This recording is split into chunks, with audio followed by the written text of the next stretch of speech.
Ram Ram mini બ્લોગમાં સ્વાગત છે ભાઈ। આ ગાડી આજે ભરી આવાય આપણે ટાડે ખાલી કરવાની રેલી માથે ચડી ગયો છે ભાઈ। નાળા છોડવાનું કામ ચાલુ કરી દીધું। ઓ ભાઈ સાહેબ આખું પાટી જવાનું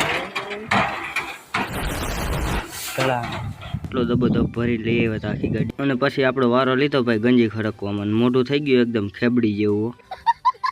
હજી અડધું આઈસર ખાલી કરવાનું અને અહીંથી નીકળી ગયા ભાઈ ખાવા માટે ઘરે। ઘરે જઈને જોઈતા તો 1:30 વાગવા આવ્યો હતો અને પાડો હજી એમને હતો આખી રાતનો ઉજાગરો હતો ને એટલે આપણે કઢી રોટલા ને શાક ને ખાઈને પાછા નીકળી ગયા ભાઈ પાંદડા ભરવા। પાછા હતા એ જ ગધા મજૂરી કરવા અને અહીંયા ગયું ખાતી હતી અને ભાઈ મને પૂરો ઘરમાં ગરમીનો બફાવા માટે પાછો અડધો આઈસર ખાલી થઈ ગયું હતું ને ભાઈ વાઘ આવી ગયો ને આપણો વારો આવી ગયો દૂધ દોવાનું। ફાઇનલી ભાઈ આખું આઈસર તમે જોઈ લો ખાલી થઈ ગયું છે। સવારથી હાંજ લગા મુર્ગા તોડ મહેનત કરી અને આપણો લોંગ વિડીયો યુટ્યુબમાં એ જોઈ આવજો અને આ વિડીયો કેવો લાગ્યો કોમેન્ટ કરજો।